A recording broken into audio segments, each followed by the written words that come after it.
Je salue chacun de vous ce soir pour le Seigneur Jésus-Christ. Est-ce que vous êtes dans la joie? Et Dieu vous bénisse. Nous sommes ici pour de la parole des Dieu. Parce que David dit dans Psaume 42, comme une vie soupire après de courants d'eau, pendant la soif de Dieu vivant. On peut avoir soif de quelque chose qu'on peut boire. Donc Dieu est vivable. L'homme qui est sauvé peut avoir soif de Dieu. Et si tu as soif de quelque chose, cela va te pousser à aller chercher. On va encore chanter le premier et le quatrième couplet. Wokovu 41, après 51, vous voulez dire les gens qui avaient chanté ça, c'était sous la conduite du Saint-Esprit. C'était vraiment de Philadelphie. C'est vraiment très profond. Ça n'a jamais perdu leur valeur. Il y a tant de gens qui avaient chanté. Après des années, ça perd leur valeur. Mais c'est cantique inspiré. Ça ne perdra jamais leur valeur. Pour chanter ça, il faut le même Saint-Esprit qui peut vous conduire. C'est pas dans un bar. On ne peut pas placer ça. Mais des Miremba, on peut placer ça sur la méditation. Les premiers et les quatrièmes couplets.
Dieu saint, Dieu sauveur. Il n'y a point d'autre Dieu. Il n'y a point d'autre Dieu. Et en toi il n'y a pas l'ombre des variations. Et dans ta demeure c'est une forme lumière. T'adorons parce que toi tu mets la louange. Merci Dieu roi. Tu nous as gardé toute la matinée jusqu'à ce soir. Et nous sommes dans ton temple. Tu as dit le dernier jour. Dieu n'enseignera l'autre. Les pluies seront silencieuses. Moi comme un homme je ne connais rien. Mes pensées, mes donne-moi les paroles pour édifier sur tout. Moi comme un prédicateur, un homme tafsir, non seulement nous, mais tous ceux qui vont écouter. Nous avons ici pu avoir foi au nom de Jésus. Amen. Amen. Nous sommes dans Genèse chapitre 1er, verset 1 jusqu'au verset 3. Au commencement, Dieu créa le ciel et la terre. La terre était informe et vide. Il y avait des ténèbres sur de l'abîme. Et l'esprit de Dieu se mouvait au-dessus des eaux. Na kwa Mungu ilikuwa inateka juu ya maji. Dieu dit Mungu akasema, que la lumière soit, nuru ikuweko, et la lumière fut. na nuru ikawa. Asseyez-vous. Mkae. Depuis hier, nous sommes en train de parler sur Tangia jana tunasemea juu la collaboration entre la parole et l'esprit. ya roho na neno vile tunatumika pamoja. La collaboration Kutumika entre la parole katikati ya neno et l'esprit. na roho. On avait expliqué Tulifasiria que ce soit à la création iwe kwa maumbile ou à la rédemption, au ukombozi, les deux éléments ont toujours collaboré. hivi tumbili natumikaka paka Les pamoja. critiques que nous venons de lire, Andiko tunatokea kusoma au commencement de créer les cieux et la terre. sema kwa mwanzo Mungu akaumba mbingu na Et la dunia, terre était informe et vide. na dunia ilikuwa inaungwa na Et l'esprit de Dieu se mouvait au-dessus. na roho ya Mungu ilikuwa inateka juu ya Vous maji. verrez que l'esprit de Dieu était là, Naona ya kwamba roho ya Mungu ilikuwa en pale train de se mouvoir, iko nateka mais la teka, terre était toujours informe et vide. lakini bulongo bulikuwa hakuna na umbo na mkukwe kitu. Quand est-ce qu'il y a un changement? Sasa ni wakati gani kulikuwa C'est mabadiliko? lorsque la parole est sortie. Ni wakati neno litoka. C'est l'esprit qui se mouvait au-dessus des Basi cieux. roho ile ilikuwa inateka teka juu ya Quand maji. Dieu a prononcé la parole, Wakati Mungu alitamka neno, dit que Dieu dit, akasema Mungu akasema. Dieu a prononcé la parole. Kusema Mungu anatamka neno, L'esprit qui se mouvait au-dessus des roho eaux ile ilikuwa inateka juu ya a maji, suivi la parole, ikafuata neno afin qu'il y ait une coopération. ili kukue mapatano. Si ça collabore, Kama inatumika là pamoja, il y a la création des choses visibles pale kunakuwa kuumbiwa kwa vitu vya et des kuonekana choses na invisibles. vitu visionekana, Que ce soit à la création iwe kwa maumbile ou à la rédemption, au ukombozi. les deux éléments ont toujours collaboré. Hivi vitu mbili inatumikaka mpaka Même pamoja. dans l'histoire du salut, Hata historia ya il y wokovu a eu deux œuvres. kulikuwa na kazi Il y mbili, a la création huko maumbile et la na rédemption. ukombozi. Les Dieu qui a parlé pendant la création, Mungu alisema wakati wa kuumba, c'est le même Dieu qui a parlé pendant la rédemption. ni Mungu mmoja alisema wakati wa ukombozi. Les Dieu qui a étonné pendant la création, Yule Mungu alichemka wakati wa c'est maumbile, le même Dieu qui est étonné pendant la ni Mungu rédemption. mmoja alichemka wakati wa Nous n'avons pas plusieurs dieux. hatuna na miungu mingi. Dieu est un. Mungu eko Dans mmoja. l'ancienne alliance, Agano la kale on l'appelait Yahweh. muita Et Yahweh, dans la nouvelle na alliance, Agano on jipya l'appelle le Seigneur Jésus-Christ. anamuita Bwana Yesu Kristo. C'est lui notre sauveur. Yeye ndio mwokozi wetu. Nous n'avons pas de sauveur. Hatuna waokozi C'est wawili. pourquoi Job, Ndio kwa maana hiyo avec une espérance vivante, alikuwa na onjo iliyo hai. Job disait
Non. À part. Marie n'était pas pleine de grâce. C'est Jésus la parole faite chair. Il est plein de grâce et de vérité. Marie avait reçu une grâce. Marie n'était pas meilleure. Jésus de Nazareth. C'est la grâce de Dieu est venue sur Marie. Vous et moi, nous ne sommes pas meilleurs. C'est tous les états de Kimé. C'est la grâce de Dieu qui est venue sur nous. Il y a plein de nous différents.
Tusome kwanza nabii. Hébreux chapitre 5 et 6, première partie. Waebrania 5 na 6 kipande ya kwanza. Paragraphe 29. Wazo wa 29. Dans la Bible, pour revenir au verset, Mbiblia tu kupitia mshahidi, nous avons dit qu'il s'est abaissé au-dessus des anges. tunaona ya kwamba alishuka sana chini ya malaika. Il a pris non pas la forme des anges, Alibeba hapana umbo ya malaika, mais il a pris une forme de chair. lakini alibeba umbo ya mwili. Les anges n'étaient pas tombés, Malaika hawakuanguka. ils n'ont pas besoin de rédemption. Hapana lazima na ukombozi. C'est la chair qui était tombée, Ni mwili ndio inaanguka et les êtres humains, na batu. et ce sont eux qui avaient besoin de la Na rédemption. ni bonjo walikuwa lazima na ukombozi. Aussi, dans les anciennes lois, Tena masheria zamani, pour que l'on soit un rédempteur, juu mtu apate kwanza kuna il karibu. devait d'abord être un parent. Ilipasha kwanza hakuye Un mzazi. parent. Ndio kuna karibu. Les grands livres de rites, Kitabu kwa Luta nous l'avons étudié ici, tulisoma jana hapa, il y a quelques temps. ushapita wakati fulani. Comme Dieu étant esprit, Sasa vile Mungu ni roho est devenu notre parent na anakuwa kuna karibu wetu en quelque temps. wakati moya hivi. Comme Dieu est esprit, Sasa vile Mungu ni roho est devenu notre parent anakuwa kuna karibu wetu, en devenant un autre, mkuya mtu mwingine, en devenant un des nôtres, mkuya mmoja wetu, afin de nous racheter ili apate kutukomboa et de nous donner la vie na éternelle. kutupatia uzima wa Il milele. était devenu nous faire, Alipasha kufanya enfin par la grâce, ili kwa neema nous puissions devenir comme lui. tupate kuya saa yeye. Ça, c'est l'amour que Dieu nous a témoigné. Hii ni mapendo Mungu atushuhudie, Parce que Dieu, en tant qu'esprit, kwa sababu Mungu il sana est devenu un homme alijifanya mtu dans la sasa personne de Jésus-Christ. ndani ya mtu wa Yesu. C'est pourquoi l'esprit qui se mouvait au-dessus des Kwa eaux, maana roho ilikuwa inateka juu ya maji pale, c'est lui le Seigneur ni Jésus-Christ. yeye Bwana Yesu C'est Kristo. pourquoi les Jéhovah de l'Ancien Kwa Testament, maana Yehova wa c'est Agano lui le Jésus de Nouveau ni yeye Testament. Yesu wa Agano Jipya, Parce que l'esprit se mouvait au-dessus kwa des eaux. sababu yeye alikuwa anateka juu ya maji, Mais Jésus-Christ, homme, lakini Yesu Kristo dans la chair humaine, mwili ya vous Mungu connaissez l'histoire. Il avait marché aussi sur les eaux. alitembeaka naye pa maji, Pour dire que c'est la même sio personne. kusema ni mtu wa C'est Yesu. l'esprit qui se mouvait au-dessus des Ile eaux. Mungu alikuwa anateka Dans juu ya l'Ancienne maji kwa Alliance, Agano la Kale, mais dans le Nouveau Testament, lakini Mungu anamjipya c'est lui la personne de Jésus-Christ. ni yeye Yesu Kristo. Là où il y a la parole de vérité, Pale kuna neno la ukweli, l'esprit de Dieu viendra là-bas. roho ya Mungu itakuwa Parce pale, que l'esprit de Dieu, ça doit travailler inapasha kutumika conformément au plan et à la volonté de cette écriture. kufuatana na mambo na mapenzi ya maandiko takatifu. Est-ce que vous comprenez? Il est l'esprit de vérité, Roho ya il ukweli nous conduira dans toute la na vérité. atatuongoza mu ukweli yote, Et partout où il y a la parole, nafasi yote kule kuko neno, le Saint-Esprit viendra Roho là-bas. Mtakatifu atakuwa Pour pale. faire quoi? Afanye nini? Pour collaborer. Juu ya kutumika pamoja, Que ce soit à la création kwa kumwambile ou à la rédemption, au ukombozi, les deux éléments ont toujours collaboré. ili tumbili na tumikaka pamoja. Amen. Même pendant le baptême du Seigneur Jésus-Christ, Hata wakati wa batizo wa Bwana Yesu Kristo, parce que Jésus-Christ, Yesu Kristo il était la parole. alikuwa neno, Quand il marchait, c'était la parole qui marchait. ilikuwa ni neno C'était kunatembea, la parole faite chair. ilikuwa ni neno kufanywa mwili. C'est vrai que vous comprenez ça. Donc, lui n'avait pas besoin de nouvelle naissance. Sio kwa maana yeye kulazimishwa kuzaliwa Parce jipya, que sa naissance était parfaite. kwa sababu kuzaliwa kwake ilikuwa C'était en dehors du plaisir ilikuwa sexuel. ni nje kupatana mwili. Quand il avait 30 ans, Wakati alikuwa na miaka il devait être baptisé par Jean anapasha batizo na dans les Jourdains. mu Yordani. Lisons d'abord Tusome kwanza Matthieu chapitre 3 verset 13. Mathayo sura ya 3 shairi ya 12. Vous allez m'excuser, hein. Utanirehemu Les négatifs pour moi c'est la rapidité. mimi, mambo yangu nendaka tu haraka, Dieu vous aidera. Mungu atanisaidia. Matthieu chapitre 3 verset 13. Mathayo sura ya 3 shairi ya 13. Alors Jésus vint de la Galilée au Jourdain vers Jean. Bali Yesu akatokea Galilaya kwenda Yordani kwa Yohane. Mais Jean s'est opposé en disant, Lakini Yohane akapiganisha akisema, c'est moi qui ai besoin d'être baptisé par toi. mimi ndio nalazimisha nibatizwe Et nawe, tu viens à moi. na wewe unakuja kwangu? Jésus lui répondit, Yesu akamjibu, laisse-le maintenant, acha sasa ifanyike, car il est convenable kwa maana iko ya mafaa que nous accomplissons ainsi tout ce qui est juste. tutimize hivi yote yenye kuwa ya haki. Et Jean ne lui s'appuie. Na Yohane asikumkangalie tena. Dès que Jésus était baptisé, Wakati Yesu alipobatizwa, il sortit de l'eau. wakati alipotoka maji, Et voici les cieux s'ouvrir. na tazama mbingu Et afunguka, il vit l'Esprit de Dieu na kama roho ya Mungu descendre comme une colombe kushuka santiwa et fut venu vers lui. na kuja juu yake. Voici, il va faire attendre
alisema lisons un peu ça. tusome kwanza. Ne soyez pas orgueilleux à la parole de Dieu. Usikuwa kiburi kuneno ya Mungu. Ne soyez pas incrédule à la parole de Dieu. Usikuwa sio kuamini kuneno ya Ce Mungu. n'est pas la parole d'un homme. Haina neno ya Mungu. Comme le nom l'indique, c'est la parole de Dieu. Neno ya Mungu. Dieu, venez à moi. Kujeni kwa Je vous accueillerai. kupokea. Je serai pour vous un père. Na kwa tu yenu baba. C'est moi des fils et des Na kwa tu filles. yenu baba. C'est une bonne promesse. Malako nzuri. Est-ce que vous comprenez? Tunaelewa. Est-ce que vous comprenez ça? Tunaelewa hivi. Il faut que l'incrédulité Sa kutokuamini ne peut pas arrêter Dieu. haiwezi kusimamisha Mungu. L'incrédulité Kutokuamini ne peut pas arrêter le programme de Dieu. haiwezi kusimamisha mambo. Mais l'incrédulité arrête l'incrédulité. Lakini kutokuamini nasimamishaka ule wasiokuamini. Imaginez un homme comme Pierre. Mtu sape. Jésus qui m'a sur les eaux. Yesu anatembea kwa maji. Pierre dit que si c'est pas ordonne-moi aussi. Yesu anasema kama ni wewe niamuru na Yesu. Jésus dit viens. Yesu anasema kuja. Pierre est non. Petro Mungu. Il a marché voici les eaux. Il a marché. Alitembea. À un certain moment, Wakati mmoja Mungu unamkuja. mbele ya nini? Est-ce que Misa Mungu dit pas mal? Il commence à s'enfoncer. Anaanza kumrudia. Même Jésus-Christ sur les eaux, pas mal, il commence à les dire comme ça. Anaanza kutosha hivi. C'est pourquoi l'incrédulité n'est pas une bonne chose. Kutokuamini hata kitu kizuri. Est-ce que vous comprenez ça? Tunaelewa hivi. Ils sont d'abord les prophètes. Tumsome kwanza nabii. Tout homme est ramenable à la parole. Mtu wote ni wa kurudishwa kwa neno ya Mungu. Nous prêchons les choses qui sont écrites. Tunahubiri vitu vya kwa Nous Mungu. ne prêchons pas nos pensées. Hatuhubiri mawazo yetu. Si nous mélangeons nos pensées Hatuhubiri machangano à mawazo la yetu. parole de Dieu, nous allons former quelque chose qui est incorrigible. Tutatunga kitu kimoja kile hakiwezi kusahihishwa. Ismaël. Za La Ismaeli. promesse a été donnée à Sarah. Malaku iletwa kwa Sara. Mais il y avait une mauvaise Na interprétation. kulikuwa na tafsiri mbaya. Quand la parole est donnée, Kwa maana kama neno il faut prêter attention. unapaswa kutega Là, sikio. je vais dire à Daniel, Malaika anamwambia Danieli, faites attention à la parole "Wewe wange et kunena comprends la vision. na elewa onyo." Quand la parole est présentée, Wakati neno ne linahubiriwa, soyez pas distraits, il faut bien suivre. unapaswa Parce kufuata que les choses doctrines naissent, si mafundisho ambayo c'est yanazalishwa. lorsqu'on ne fait pas attention à la parole. Wakati ukele yange kuneno ya Mungu. Lisons d'abord les prophètes. Msome kwanza nabii. Et Jéhovah, je veux deuxième partie, Yehova ile kipande ya pili. paragraphe 91. Wazo kupitia ndani moja. Qui pour n'importe quel homme qui est envoyé de Dieu, Nani mtu yeyote anayetumwa na Mungu, Dieu attend les œuvres qu'il a prévu qu'il ferait. Mungu ataisha kazi ile anapaswa kufanya. Si ce n'est pas le cas, Kama ina vile, si l'écriture ne soutient pas cela, kama andiko haisimamie ile, si l'écriture kama andiko ne soutient pas cela, mettez cela à côté. weka ile pembeni, Tout ce que nous prêchons, ça doit être conforme inapaswa aux ambatane écritures na et maandiko à la parole de Dieu. Et tout homme na mtu est amenable à la parole de Dieu. wakisirudishwa kuneno ya Mungu. Amen. Amen. Que ce soit à la création, Kwa kumaumbile, à la rédemption, ukombozi, même au baptême du Saint, même baptême hata kubatizwa. de notre Seigneur Ya Jésus-Christ. Bwana wetu Yesu Kristo. Quand on a plongé dans l'eau, Wakati wanatumbukiza ça prend la maji, discussion avec Jean et Jean, il a accepté, parce que Jésus avait dit, il est convenant inastahili que nous accomplions tout ce qui est juste. tusitimize yote ilikuwa ya haki. Selon la loi de la rédemption, Badala ya sheria ya ukombozi, un agneau avant qu'il soit wala immolé, kondoo mbele ya il chifu, faut qu'il soit d'abord lavé. ili asafishwe. Mais Jean avait oublié ce détail. Lakini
Les grands points, c'est pas la parole.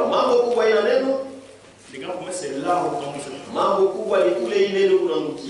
Lis chapitre 8, verset 11. Luka sura ya 8 shairi ya 11.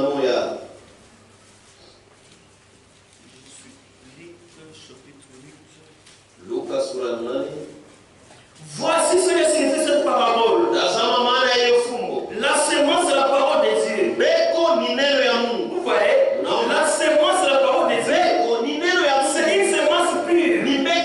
Ce n'est pas une semence hybridée. C'est la vraie parole. Mais le grand problème, c'est dans quoi on tombe cette parole.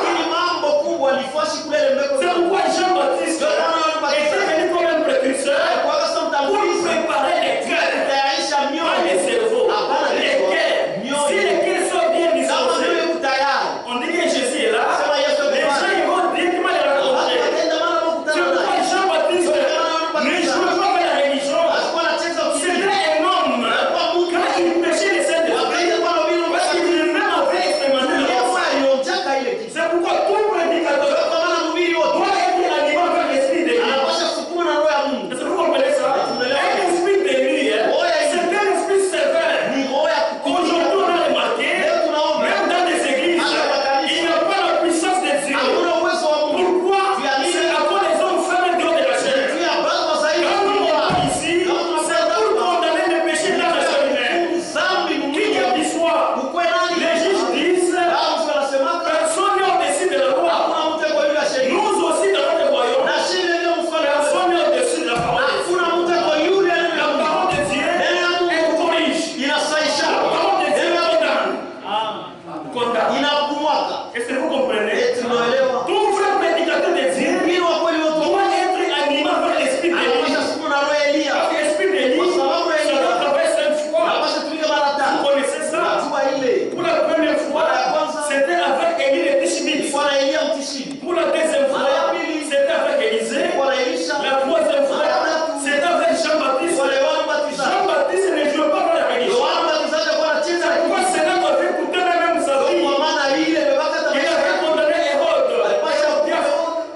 Je suis là, mon frère. Il avait condamné Hérode. Hérodias. Et les pharisiens. Sénat avait écouté la vie. Et l'esprit d'Élie. Avec le frère Bonhomme. Vous connaissez bien l'histoire. Frère Bonhomme n'est pas n'importe qui. C'est notre prophète, c'est notre dans les Écritures. C'est pourquoi on ne doit pas dire Madame frère Bonhomme. Je dois prendre la grâce. Je dois prouver à travers les Saintes Écritures que Bonhomme c'est lui, notre prophète, c'est notre les Écritures. Il avait été animé par l'esprit d'Élie. Un esprit d'Élie. C'est un esprit sévère. C'est un esprit qui ne joue pas par la religion. C'est un esprit qui amène le peuple de Dieu. On fait dire la vraie parole. Et les gens sortis de la confusion. Frère Branham, il avait condamné l'église catholique romaine. Il avait condamné les deux dénominations. L'argument de la femme est constante. Il vient dans frère Branham, il est dans l'avion. On refuse son atterrissage.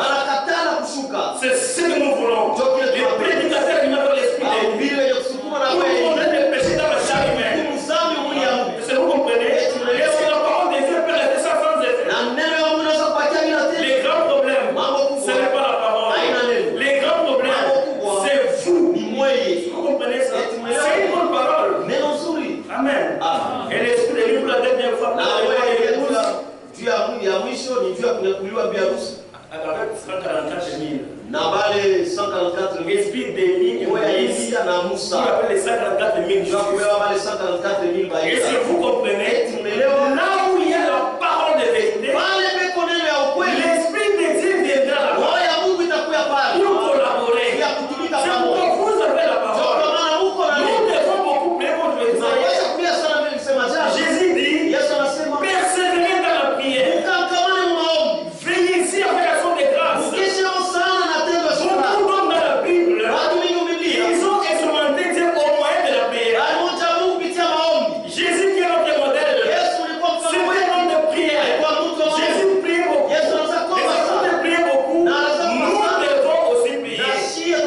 kuomba sana. Pour exercer n'importe quelle activité spirituelle, Juu ya kutumikisha kazi yote ya kiroho il faut la prière. inapasha maombi. Pour bien interpréter, Juu ya kutafsiri il faut la prière. inapasha maombi. Pour bien prêcher, Juu ya kuhubiri il faut beaucoup lire inapasha kusoma et sana beaucoup prier. na kuomba sana. Vous comprenez? Et tumeelewa. Pour exercer n'importe quelle activité Juu ya spirituelle, kutumika kazi yote ya il faut la kiroho prière. inapasha Même la maombi. parole, Hata pour que neno la parole tu neno soit dirigée par l'esprit, ipatizwe uzima c'est wa roho au moyen de la prière. kupitia maombi. C'est quoi la Bible dit? Ndio maana Biblia inasema Priez sans cesse. muombe bila kuacha. Priez sans cesse. Muombe bila Nous kuacha. devons prier. Tunapasha Il kuomba. doit s'agir de la prière d'abord, Inapasha kuwa mbele mambo ya maombi individuelle, ya wemo entre les croyants que nous sommes. katikati ya waaminifu vile Et tuko Dieu. na Mungu mwenyewe. Est-ce que vous comprenez? Il doit s'agir de la prière Inapasha kuwa mambo ya maombi individuelle. ya wemo Là, c'est pas la maison. wako kunyumba. Donc la prière Basi maombi doit être un travail. inapasha kuwa kazi. Parce qu'un chrétien sans la prière, Sababu Kristo bila maombi c'est un rétrograde. yeye anakuja Il kumkongo. n'a jamais existé une vie chrétienne sans la prière. Hakuya kuyaka maisha ya Kikristo bila maombi. La prière, c'est ça l'arme d'un chrétien. Ndio silaha ya Mkristo. Vraiment un militaire Wewe tu askari qui n'a pas une arme. unasema na silaha. Bateau batasema. Les enfants diront Qui soldat wa bien bon. un faux soldat. Mais notre arme, Lakini silaha notre yetu, puissance, uwezo c'est yetu la prière. ni maombi. Parce que la prière Kwa sababu maombi consiste à transmettre la puissance dans l'âme. anabeba ile uwezo ulikuwa ndani ya Plus nafsi. nous prions beaucoup, Zaidi ndio tunaomba plus sana. l'homme extérieur meurt, Zaidi ndio na mtu wa nje ya Mungu. l'homme intérieur se Zaidi ndio renouvelle. wa ndani kunafanywa Et upya. c'est cet homme qui va manifester Na Dieu. yule mtu wa ndani anapaswa kuonesha wazi C'est Mungu. pourquoi on vous conduit dans la vie de Ndio prière. kuona kama ni miongozo ya maisha Ne yako. murmurez pas. Usisemeseme chini. Lui t'amène à aller de la foi. Semeni amina na C'est maneno. un avantage. Joy ni ya faida Pour kwako. avoir des visions efficaces, Sio kupata tu nguvu. il faut avoir Maombi des ya visions nguvu. efficaces. Maombi ya Il nguvu faut la prière. inapasha maombi. Pour avoir des songes efficaces, Sio kuwa na il maombi faut ya la nguvu. prière. Inapasha maombi. Pour avoir la puissance Sio kuwa na de uwezo guérir les malades, ya kuponya il faut la wagonjwa. prière. Inapasha maombi. Même pour mener une vie de Hata sanctification, kwa kuishi maisha ya il faut utakaso. toujours la prière. Inapasha pata C'est maombi. pas la prière, Ndio kuona c'est maombi. quelque chose Ni kitu qui a fait dans la première Ile église. kwa kanisa ya À la kwanza. Pentecôte, Kule kwa on dit kanisa. qu'il personnage de la prière. Akamkamata Et sana dans la maombi. commune Na fraternelle. mshirika wa Parce kiingozi. qu'ils avaient compris la Kwa sababu chose. aliwaka kisi. Si nous comprenons la Kama chose, tunaelewa tunadhani nous n'allons pas nous permettre de faire n'importe quoi. hatutakiruhusu kufanya sio mambo kamili. Quand Jésus était sur cette terre, Wakati sio kwamba dunia c'était Dieu dans la chair. kwa ni Mungu mwili ya Mungu. On dit que celui-ci Anasema huyu est mon fils ni bien-aimé, mwana wangu en mpendwa. qui j'ai mis toute mon affection. Mwana ndani yake ndio pendo mumsikie. Dieu n'avait pas donné à Jésus-Christ Mungu asikupatie Yesu Kristo. l'esprit avec mesure. Oh, na kipimo. Jésus avait reçu l'esprit sans mesure. Yesu alipokeaka roho ya sio kipimo. Parce que la plénitude de Kwa l'esprit sababu tele wote wa habite roho cet homme-là. ilikaa ndani ya ule mtu C'est Yesu. quoi nous chantons? Les Dieu puissant c'est Jésus. Mungu wa uwezo ni Yesu. La plénitude divine Utele wa Mungu. habite. La plénitude divine. Utele wa Mungu. Comment vous savez d'abord? Tout est en lui. Jésus est Dieu tout puissant. Donc c'est lui qui est puissant. Basi ni yeye Dans ndio la uwezo. plénitude de Basi l'esprit. ule uwezo utele yote wa roho. Ôtez en toi, il doit ndani La yake. plénitude de l'esprit habite en lui. Lisons d'abord Jean 3:33. Usome kwanza Yohane sura ya 3 shairi ya 13 na Quand Jésus était sur cette terre, wakati Yesu alikuwa dunia hapa. Dieu ne lui avait pas donné l'esprit avec mesure. Mungu asikupatie yake roho ya kipimo hapa. Jean chapitre 3 verset 31 Yohane sura ya 3 shairi ya 13 jusqu'à 34. mpaka 13 na Celui qui vient d'en haut yule anatokea juu est au-dessus de tout. eko yule ya yote. Celui qui est de la terre Yule mwenye kwa hapa est dunia de la terre. ni wa dunia. Il parle comme étant de la terre. Anasema kasa hapa dunia. Celui qui vient du ciel Yule anatokea est kumbingu au-dessus de tous. eko yule ya wote. Il rend demande de ce qu'il a vu Eko nashuhudia yule bila aliona et entendu. na kusikia. Et personne ne reçoit son témoignage. Na hakuna mtu anapotea ushuhuda wake. Celui qui a reçu son Yule témoignage anapotea ushuhuda wake a accepté que Dieu est vrai. akisha sema Mungu ni wa Car kweli. celui qui Dieu a envoyé Wanaona Mungu alituma. dit les paroles de Dieu. Eko nasema maneno ya Mungu. Parce que Dieu ne lui avait pas donné l'esprit avec Kwa mesure. sababu Mungu asikupatie yake roho na kipimo. Ça c'est la Bible. Hii ni Biblia. Dieu n'avait pas donné à Christ Mungu asikupatie yake Kristo l'esprit avec roho na mesure. kipimo. C'était l'esprit sans mesure. Ilikuwa ni roho ya C'est kipimo. pourquoi aucun de ses disciples Ndio maana hakuna hata n'a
a l'ovule. Mwanamke analia. Et l'homme a la semence. Na mwanaume kuna mbegu. Si la femme garde son ovule, Kama tu mwanamke anachunga nia hii. sans être vivifié par la semence de l'homme, Ila upatana na mbegu ya il mwanaume. n'aura pas un bébé. Hakutakuwa mtoto. L'homme a la semence. Mwanaume kuna Si mbegu. l'homme garde sa semence, Kama mwanaume anachunga même pendant un milliard d'années, il n'aura pas un bébé. hakutakuwa bébé. Il faut que l'ovule de la femme Inapasha nia ya mwanaume. soit vivifié par la semence de l'homme. na mbegu ya mwanaume. C'est alors qu'un bébé se forme. Pale sasa mtoto atafanyika. Est-ce que vous comprenez? Tunaelewa? Nous sommes dans Jean 7 verset 7. Tuko Yohane sura 5 sheria 7. Cependant, je vous dis la vérité. Japo naambia ukweli. Il vous est avantage que je m'en aille. Iko faida kwenu mpate kwenda. Car si je m'en vais pas, Kwa sababu kama nisiende, les consolateurs ne viendront pas vers vous. farija sitakuya kwenu. Mais si je m'en vais, Lakini kama naenda, je vous enverrai les consolateurs. nitumia mfariji. Ça, c'est Jésus lui-même. Nini Yesu Et mwenyewe. avec ses disciples, Kwa nafasi yake. il parle. Yako na bambi. Il vous est avantage que je Iko ya m'en faida aille. kwenu niende. Si je m'en vais pas, Kama vous nisiende, serez des gens sans esprit. mtakuwa watu wa shogo. Mais si je m'en vais, Lakini kama je ninaenda, vous enverrai les consolateurs. nitumia C'est mfariji. quoi Jésus-Christ? Sio kama ni Avec ses Kristo. disciples. Na nafasi yake. Après la mort de Christ Kisha mfia et Kristo. sa résurrection, Na mfuko wake. Jésus avait fait 40 jours sur la terre Yesu alifanya masiku 40 pa en dunia. train d'annoncer les choses du royaume. Eko natangaza vitu ya ufalme. Lisons les Écritures. Tusome maandiko. Chapitre 1, verset 3. Marko sura ya kwanza shairi ya 24. Après qu'il eut souffert, Kisha yeye kuteswa il est apparu vivant akaonekania et les rendra plusieurs preuves, na akawapatia mahakikisho mengi se montrant à eux akionyesha kwao pendant 40 jours kadiri ya masiku 40 et parlant des choses qui concernent le royaume des cieux. alisemea vitu vinahusu ufalme wa mbingu. Comme il se trouvait avec eux, Alikuwa pamoja nao il est recommandé de ne pas se rendre à Jérusalem, akawaamuru wasende mbali na Yerusalemu, mais d'attendre ce que le Père avait promis. lakini wachunge ile baba Ce la que je vous ai annoncé là, dit-il. ile nilimtangazia kwa babu ya vitu. Après la résurrection de Jésus-Christ, Kisha ufufuko wa Yesu Kristo. frère, hakuna mwanaume sa Yesu. Yao kendo mkonje. C'est lui le puissant conquérant. C'est lui-même la vie éternelle. C'est lui-même le salut. Donc pour tout ce que nous faisons, nous le faisons au nom du Seigneur. Ne jouez pas avec les péchés. Jésus était né au bas du Calvaire. Un garçon de 33 ans, sans même le sous-vêtement, pour corriger les péchés dans la chair humaine. Est-ce que vous comprenez cela? Les rançons étaient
Posez-vous la question. Quel est le comportement de ton cœur? Ce n'est pas l'état d'inspecter que quelqu'un a. C'est l'état où chacun doit vivre selon.